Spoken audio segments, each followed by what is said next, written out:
Kalau kita hendak berusaha supaya sukses, hendak berdagang supaya berhasil, bertani supaya berhasil, niscaya dari Allah tuh pasti kamu berhasil.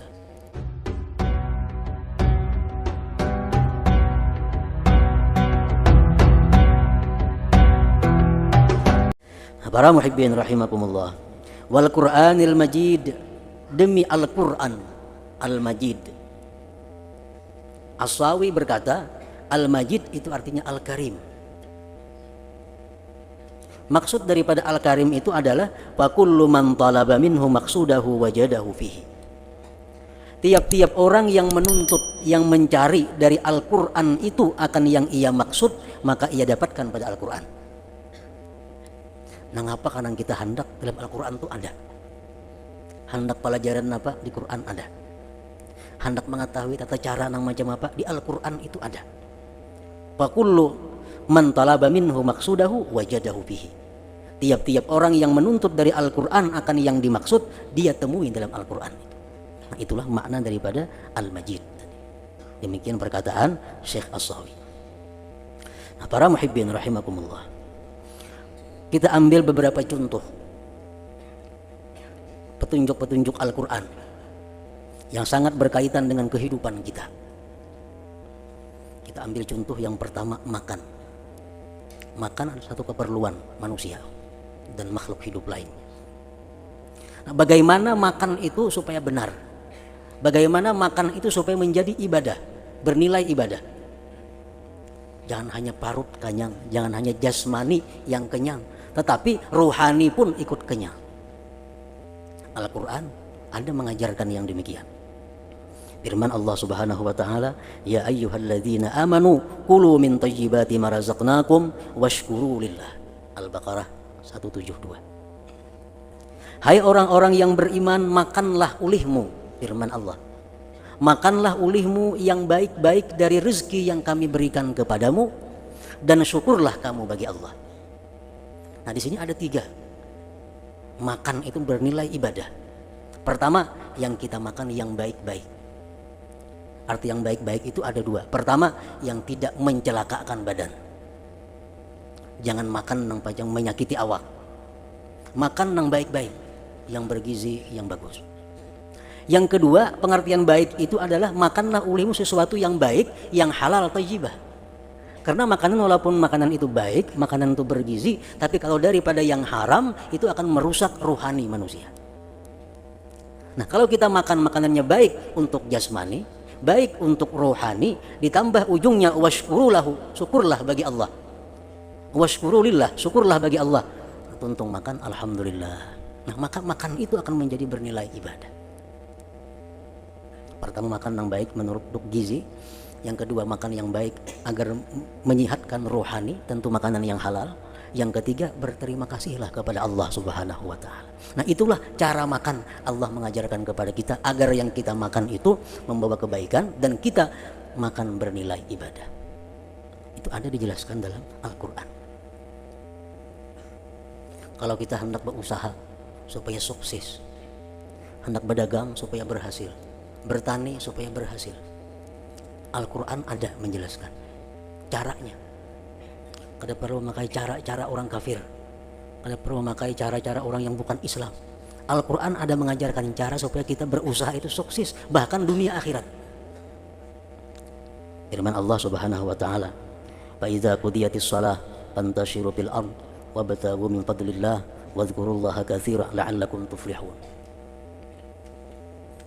Apabila diselesaikan sembahyang, maka bertebaranlah kamu di muka bumi, cari anugerah Allah, dan ingatlah banyak-banyak kepada Allah, niscaya kamu beruntung, niscaya kamu sukses, niscaya dari Allah itu pasti kamu berhasil.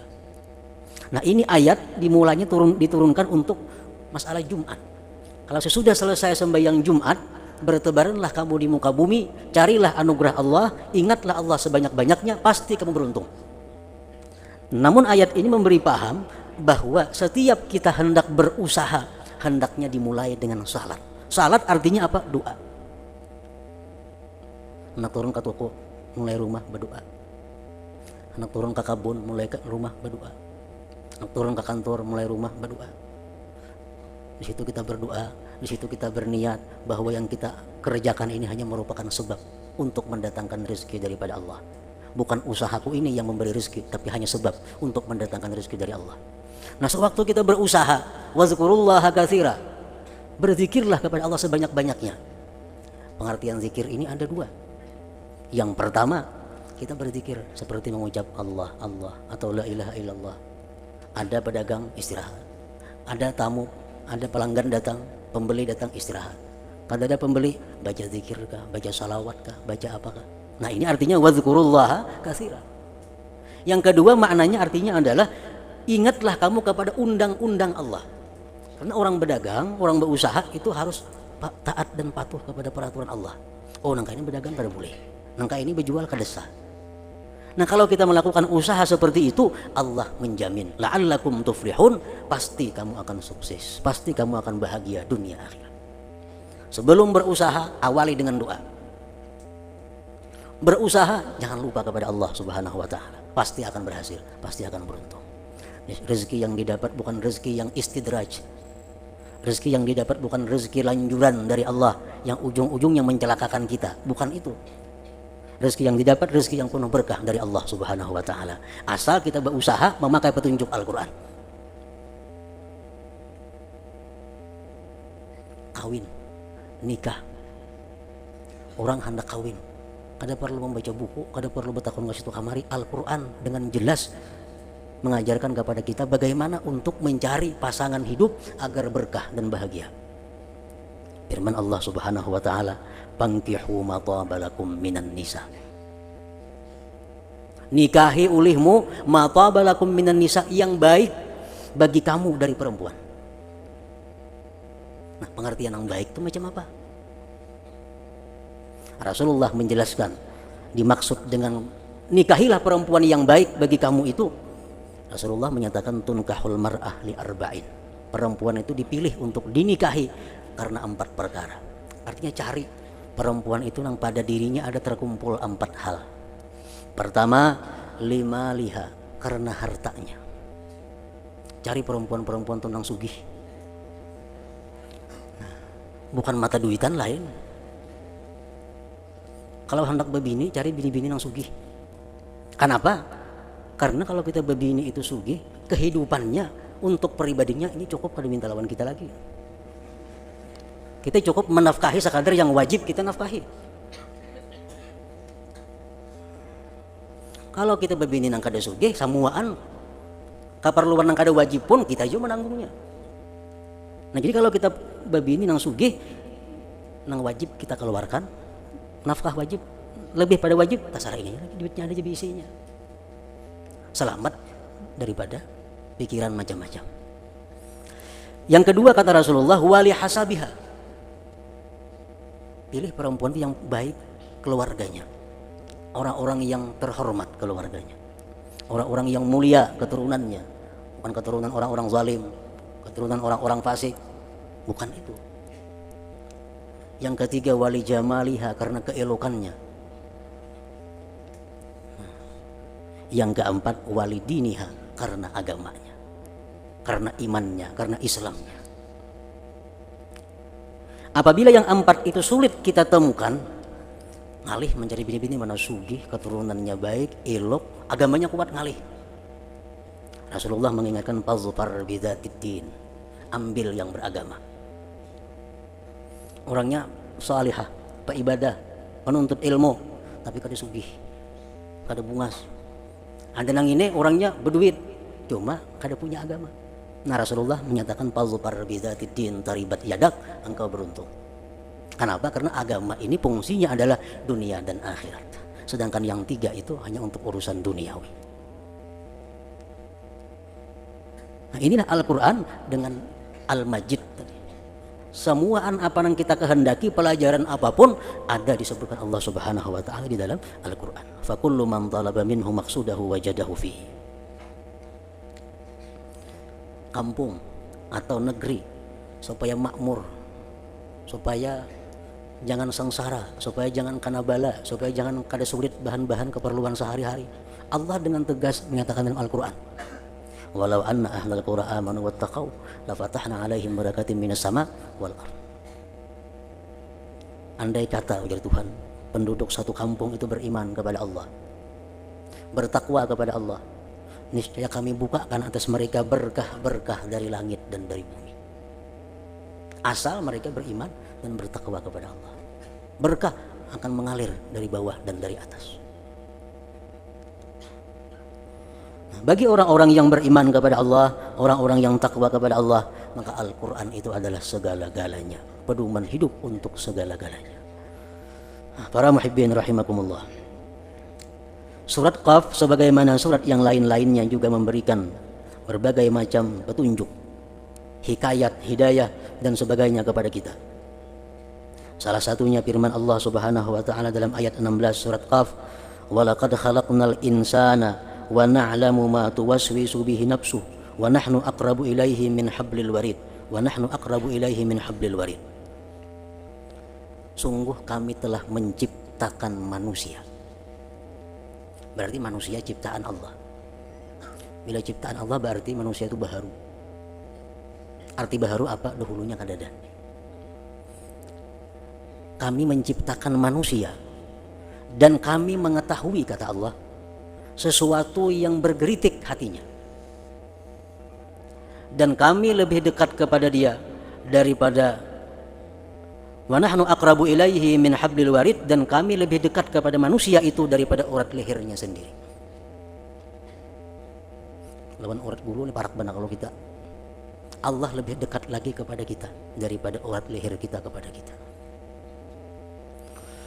Nah, di sini Allah mengatakan wa na'lamu ma tuwaswisu bihi nafsuh, kami mengetahui yang bergeritik dengannya hati. Hati manusia tadi. Nah, sekarang geritik hati kita ini ada beberapa macam. Geritik pertama, kedua, ketiga, sampai keempat. Al-Imam Al-Ghazali mengatakan bahwa geritik pertama masih dimaafkan oleh Allah Subhanahu wa taala. Geritik kedua dimaafkan lagi oleh Allah Subhanahu wa taala. Geritik ketiga masih dimaafkan oleh Allah. Geritik keempat baru ditindak oleh Allah Subhanahu wa taala. Imam Al-Ghazali mencontohkan di dalam kitab Ihya Ulumuddin. Dalam hati kita bergeritik. Dalam hati seorang laki-laki bergeritik, di belakangku ini ada perempuan. Itu geritik timbul dengan sendirinya. Timbul sawarangan. Geritik, di belakangku ini ada bini-bini. Geritik semacam itu diketahui oleh Allah dan dimaafkan oleh Allah. Geritik yang kedua, timbul keinginan, hendak melihat hati.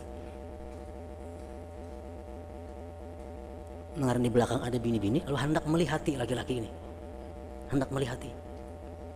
Allah mengetahui itu dan dimaafkan oleh Allah Subhanahu wa taala. Geritik yang ketiga, timbul di dalam hati, sebaiknya kuliah hati juga di belakang ini, kalau siapakah. Ini masih dimaafkan oleh Allah Subhanahu wa taala. Nah, geritik yang keempat, sudah bulat hati, sudah jadi niat, di belakangnya kuliah hati juga berpaling, nah hanya ditindak Allah Subhanahu wa taala. Itu hadis yang menyatakan bahwa barang siapa yang bercita-cita kebaikan ditulis 1, bila diperbuatnya ditulis 10. Bercita-cita kejahatan kada ditulis. Artinya apa? Nang pertama, nang kedua, nang ketiga. Jadi setiap perilaku maksiat atau taat, geritik pertama, kedua, ketiga masih belum dihitung oleh Allah. Sudah nang keempat hanya jadi pahala atau jadi dosa. Geritik hati hendak bersedekah, belum jadi pahala. Geritik kedua, sebaiknya aku ini bersedekah juga. Nah, geritik yang kedua, ada semangat timbul untuk bersedekah. Karena mungkin mendengar hadis, mendengar Quran, ada semangat timbul untuk bersedekah. Geritik yang ketiga timbul, sebaiknya aku ini bersedekah juga, belum jadi pahala lagi itu. Sudah memutuskan bahwa isok positif aku kena antar duit ini untuk disedekahkan. Nah, hanya jadi pahala. Wa na'lamu ma tuwaswisu bihi nafsuhu, dan kami mengetahui sesuatu yang menggeritik dengannya oleh hatinya. Para muhibbin rahimakumullah. Kemudian ayat yang ke-18 daripada surat ini, Firman Allah Subhanahu wa taala, "Ma yalfizu min qaulin illa ladaihi raqibun atid."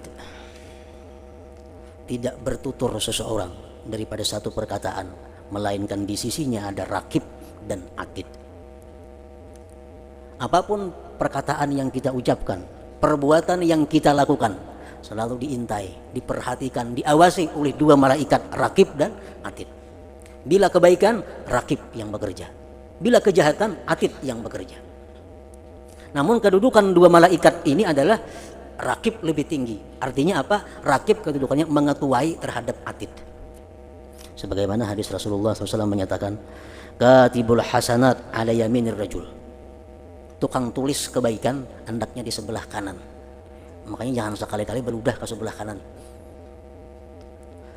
Wa katibus sayyi'at ala yasarihi, tukang tulis dosa di sebelah kiri. Wa katibul hasanat aminun ala katibis sayyi'at, tapi tukang tulis kebaikan ini menguasai dia, mengetuai dia atas tukang tulis sebelah kiri. Fa idza amila hasanatan katabaha sahibul yamin asyra. Bila mana seorang hamba beramal kebaikan, malaikat sebelah kanan atau rakib menulis 10. Sekali kebaikan 10 itu paling inting. Kita bersedekah dapat ganda 10 itu paling inting. Kalau kita pintar bisa ribuan gandanya, pintar niatnya. Wa idza amila sayyi'atan qala sahibul yamin li sahibi shimal da'hu sab'a sa'at la'allahu yusabbihu aw yastaghfir. Bila seorang hamba ini berbuat dosa, malaikat sebelah kanan berkata kepada kiri, hai malaikat kiri, jangan ditulis dulu, beri dia waktu 7 jam. Sab'a sa'at, 7 jam. Barangkali dalam 7 jam itu dia istighfar kepada Allah, barangkali dia bertasbih kepada Allah Subhanahu wa ta'ala. Nah, jadi waktu antara kita berbuat dosa sampai ditulis oleh malaikat kiri 7 jam waktunya. Ada yang mengatakan 6 jam, ada yang mengatakan 3 jam. Sudah 7 jam kita kada ada juga istighfar, 7 jam kada ada juga tobat, 7 jam kada ada juga bertasbih kepada Allah. Hanya malaikat kiri menulis. Ditulis pun hanya 1 kejahatan, 1 perbuatan dosa, 1 dosanya. Ini hadis disebutkan oleh Imam Al-Qurtubi di dalam tafsirnya. Nah, para muhibbin rahimakumullah, firman Allah Subhanahu wa taala yang tersebut, ma yalfidhu min qaulin illa ladaihi raqibun atid, tidak bertutur seseorang dari satu perkataan melainkan di sisinya ada malaikat raqib dan atid. Ini firman Allah mestinya membuat seseorang manusia itu berhati-hati dalam bertutur kata, bertingkah laku. Kenapa? Karena tidak terlepas daripada catatan, daripada tulisan malaikat-malaikat.